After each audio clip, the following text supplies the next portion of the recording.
In this session, we're going to talk about RNA transcription. Basically, we've talked about DNA replication. Now, this all stems from the central dogma of molecular biology, where we said your DNA is going to be converted to DNA, or it's going to make a copy of itself. Then your DNA is going to be transcribed to RNA. Then your RNA finally is going to make proteins. Now, from DNA to DNA, we said this is called replication, or DNA replication. Then from your DNA going to your RNA, this is a topic of discussion today called RNA transcription. Okay, then from your RNA going to proteins, this process is called translation. Basically, this is the central dogma of molecular biology. Okay, so transcription itself, which is our topic of discussion, we're just trying to copy a segment of DNA to RNA. Okay, this is our DNA. We copy a segment from it and we make our RNA, okay, of which we're going to discuss in detail in this topic. Okay, now why do we convert your DNA direct to RNA? Why don't we go direct from your DNA, you go to your proteins? Okay, so one thing that you should understand is that any defect in this, any defect in your DNA, okay, it is going to produce dysfunctional proteins. Okay, so that is very, very important for you to understand. That's why you have to first go through certain processes, some checkups here and there. Okay, now what you should understand that the function of DNA itself, it stores genetic information.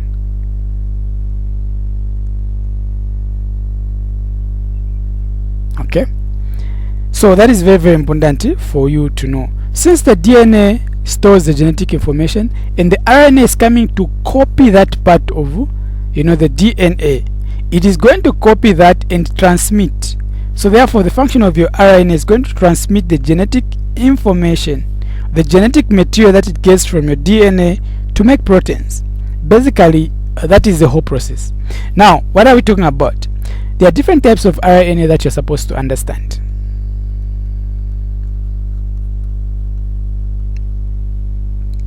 Okay, we've got what we call mRNA. We've got what we call rRNA. And we've got what we call tRNA. Now, what are the differences between these ones? So, your mRNA is one that carries the genetic code, okay, which we are going to talk about as we start talking about translation. Okay, so that is very, very important to talk about this, because we're going to talk about this one in translation. So then your RNA, it is a component of ribosomes. Okay, we're talking about ribosomes, it will be helping in making ribosomes. Then your tRNA, this one is the one that carries the amino acids. Okay, it carries, so the M in the front, this one to mean messenger, the R in front in this case to mean ribosomal. That's what I'm talking about. It's involved in the information of ribosomes. Your T in this case, it is transfer. That's why I'm saying it carries or transfers your amino acid. Okay, and that is very important that you know the function of each of these ones. So the genetic code in this case from the mRNA is just it's the one that tells us what kind of amino acids we are going to make. Okay, so are you making glycine? Are you making all those kind of things? Methionine. So that is very important. Are you making the proteins for structure, the proteins for fighting organisms? So all those kind of things are very important for you to understand. Okay, now one thing that you should understand is that how is this RNA produced? Okay, so the production of RNA itself, it happens in the nucleus. Okay, just like DNA is being stored in the nucleus, so this formation of RNA happens in the nucleus of a cell. Okay, now you know that the nucleus controls every part of the cell. So now the darker part of the nucleus, which we call the nucleolus, is of our importance when we're talking about the production of this RNA. Okay, because your RNA, in this case we're talking about the ribosomal RNA specifically, is going to be made from the nucleolus. Okay, so basically these are some of the things that you're supposed to understand. Now all these processes that we've said, from DNA replication to RNA transcription to proteins, which is translation, all these processes have got 3 steps in them. Okay, number 1 is initiation.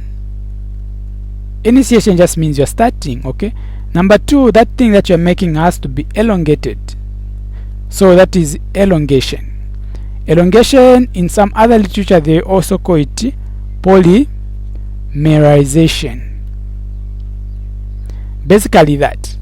Then number 3, this, it has to be terminated after it has been elongated, that is termination. So basically these are the 3 steps that you're supposed to understand. Now how does transcription occurs? How? Okay, now the question of how is a question, and it's very, very important for you to understand. How does it happen? Let's say this is our strand. This is from 3' going to 5' prime. Okay, now in DNA replication, just to remind you, in DNA replication, okay, the enzyme that was involved in DNA replication, we said it was DNA polymerase 2,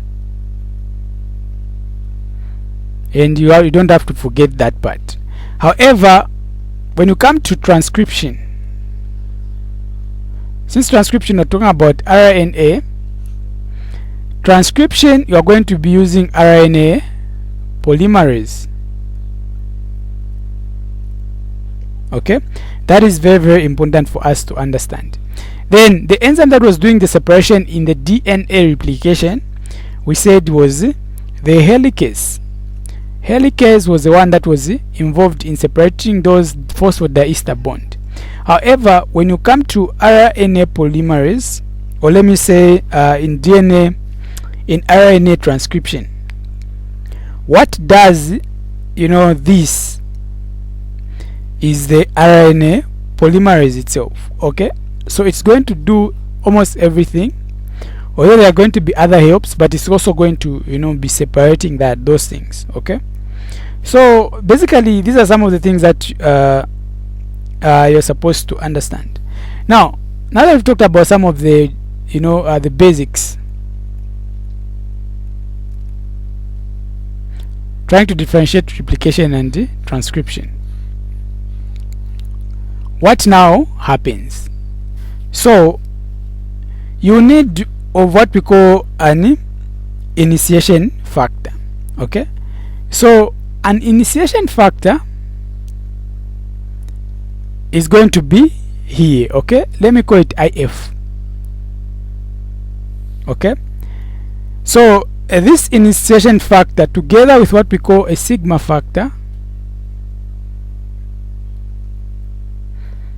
at that point they'll be moving in the direction, not until they meet, they'll be moving in this direction in which the RNA polymerase is doing the work.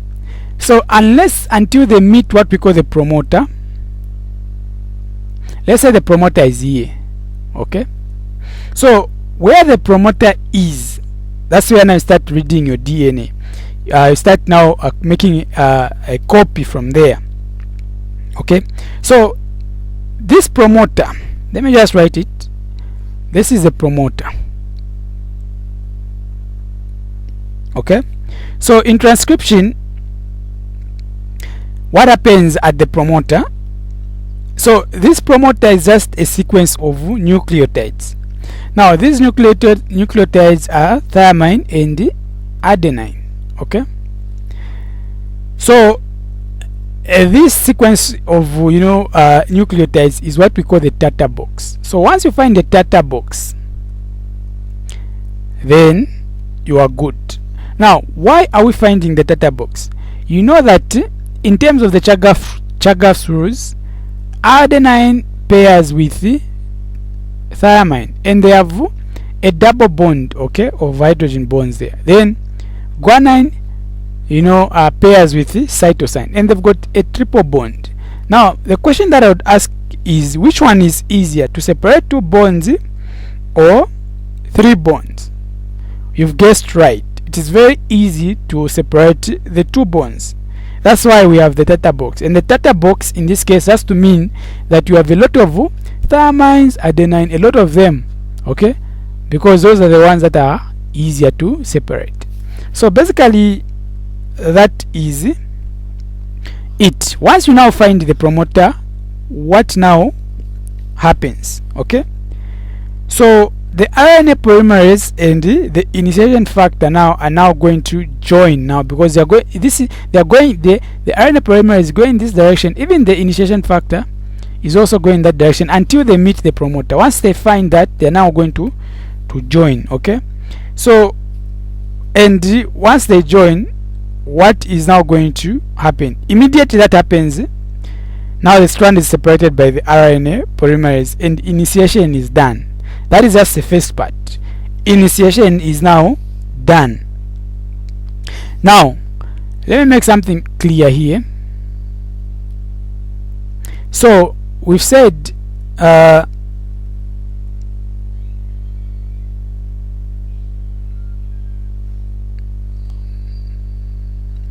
you're going in that direction. This is a 3 prime, this is a 5 prime.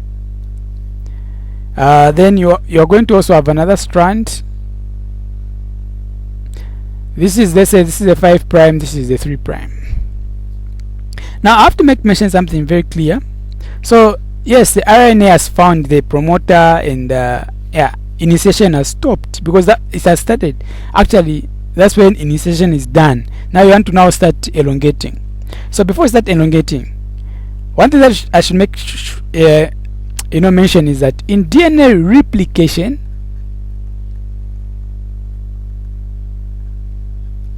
this one we called it the leading strand.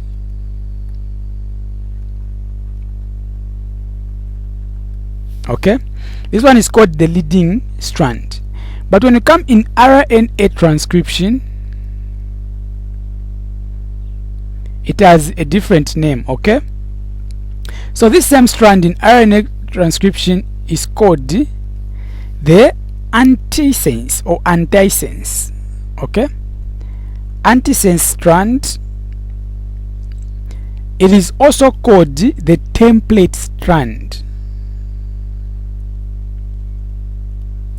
It is also called the non-coding. Please, you have to know these names, very very important. They can use any of the names. So the antisense, the template strand, the non-coding strand, you have to know them, and it's very very important. Then on the other hand, this other one, what is it going to be called? It's going to be the opposite of everything that we've written in RNA transcription. This one is going to be called the sense strand. It is also going to be called the non-template strand. Okay, it is also called the coding strand. Okay, now one thing that you should remember is that RNA, we know that it is, unlike DNA, RNA is single stranded. Okay, so we are only using one strand. Okay, we are not using both like in DNA. Okay, so the question will be, which one are you going to use? You're going to use the template strand, the non-coding strand. Okay, or the template strand if you want, whichever name they're going to use. So they can confuse you here. Which one do you use for RNA transcription? Okay, you are using the non-coding strand, you're using the template strand, and that is very very important for us to understand. However, in RNA transcription we don't have what we call the the SSB. You know that the SSB, let me just wrap this. The SSB, it was playing a very, very vital role. If this was a DNA, it was going like that, and it was being replicated. The SSB was preventing this situation.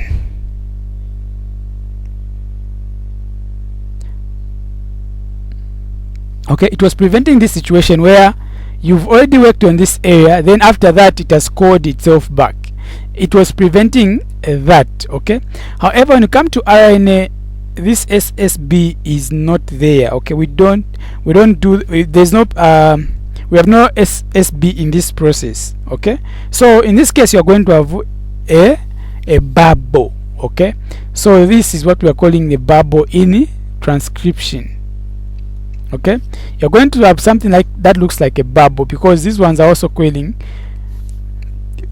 back. You know about DNA, it has to recall back because it's super cold. Okay, that is very, very important for you to understand.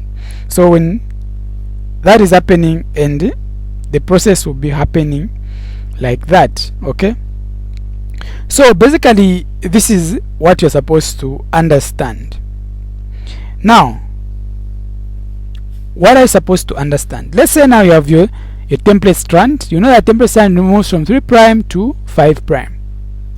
Okay, so let's say these are the nucleotides that you have. You have A, let's say you have T, G, let's say C, C, G, let's say T, A, A.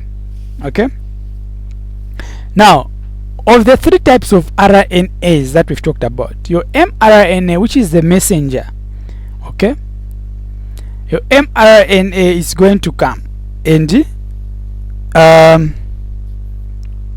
it's the one that is going to be, copying this one. Okay, now what is going to be happening is that what you're going to be having will be from 5' to 3'. Okay, however, what you should understand is that how are you now going to be making your DNA or your RNA? Now you have to remember the pairings according to the Chargaff's rules. Okay, A always pairs with the T in DNA replication, or just in DNA itself. A always pairs with the T. T also can also pair with A. It's the same thing, it's the opposite. However, when you come to RNA, it's different. In RNA, your adenine or A pairs with the uracil, okay, or your thymine can pair with your A. Okay, when you are making your RNA, please don't mistake the two. You cannot have, you can have your T on your DNA, which is correct, because in DNA there is thymine. But now, because you're copying from that DNA, when now you're making your RNA, you can have A, but you can never have an A. When you have an A on DNA, then you make a T on RNA. No, we don't have thymine in RNA, so that is the difference. So you have to basically understand that. So now, how are we now going to write this? So I'm going to use a different color. So we said this is the A on the DNA. What are you going to have in your RNA? You are going to have U. This is your T on your DNA. What are you going to have? You are going to have A. Your G on your DNA. What are you going to have in your RNA? You are going to have your C. Your C and the C are going to give you G. This will be C. You have your thymine. You are going to have your A. You have your A. Never put T on your RNA. So this will be U and U. And you'll be going like that. Okay. Basically, this is how you're going to be, transcribing to RNA. Okay. So that is very, very important for you to know. Now, as you'll be doing that, a time will come where you need to cut this. Okay. Okay, after it has elongated to a certain point, because as you're going this, it's elongating. Okay, it's elongating by copying what you have on your DNA. Now a time will come when you have to cut, like the body has to signal, like, okay, we've made a lot of what we want. If it's hair, we've made everything. If it's your nails, it just needs to signal that. Okay, if you're fighting from infections, okay, we fought enough, you've made a lot of these cells, so basically there needs to be termination. Okay, so when you're terminating, mostly we use the row dependent and the row independent. Okay, so if this is a 5 prime going to the 3 prime, okay, this is on the RNA. Okay, so where you are ending, you're going to have a pin. This one is called the hairpin. Okay, just going to signal that okay, now the process has stopped. Okay, now that it has stopped, what is now going to happen? You've now made your your RNA. So what you are making, you've made your mRNA or your messenger RNA. Okay, so that's the RNA that you've made from what we're just talking about. Now that you made your mRNA, what is going to happen? So the mRNA, it's in its primitive state. Okay, so you're going to have a combination of coding and non-coding. Okay, it's going to be something like this.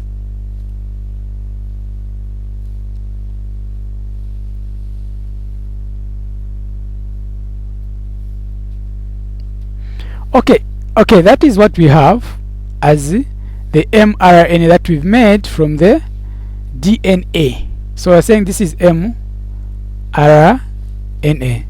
So this mRNA is going to undergo what we call post-transcriptional modification. You want to modify it, okay, because that's new. Okay, that's why it's very, very important for this process, for DNA not to go direct to your proteins. Okay, now what are you going to have? 3 things are going to happen here. Okay, number 1, here what we are seeing here, these ones in red are called exons. Okay, then the ones that are in white are called introns. Now what you should understand is that the exons and the introns from our mRNA, the introns themselves, these ones are non-coding, they don't code for anything.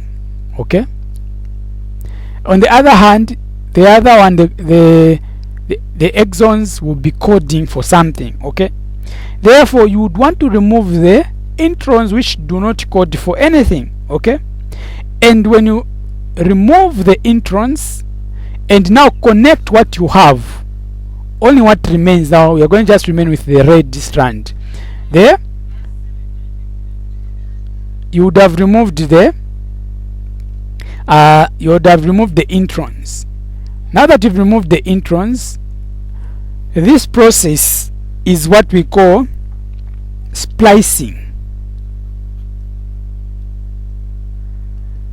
Okay, that is the first step in the post-transcriptional modification. Okay, modification. Now that you've got that, okay, this is going to have two pores. You're going to have the 5 prime. We are saying that's how we are making it, the mRNA to the 3 prime.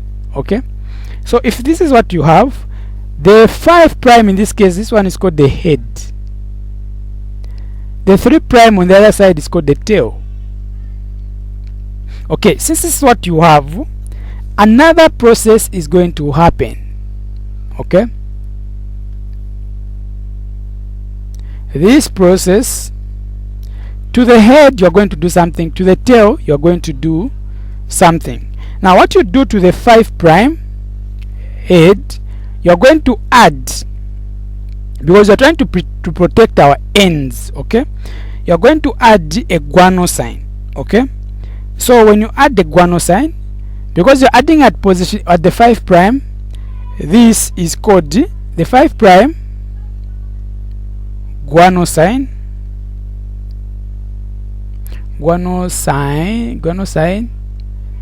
triphosphate.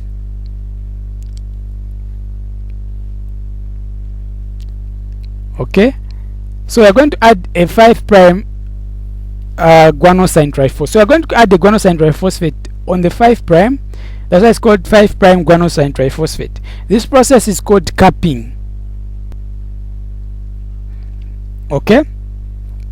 Now, one thing that you should understand is that this 5 prime, it is very vulnerable because it can be easily methylated.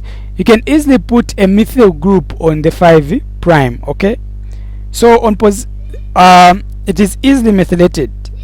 Now this methylation usually happens at position number 7. Okay, and that process is called the 7-methyl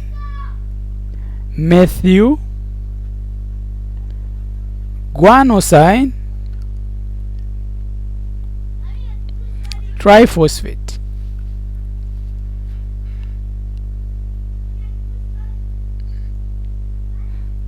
Cap. Okay, so this process of capping, it can either be 5 prime guanosine triphosphate or even just adding a methyl on position number 7 to the head of the the mRNA that has been spliced. Now that you've made that, what are you supposed to do? The last process is called polyadenylation.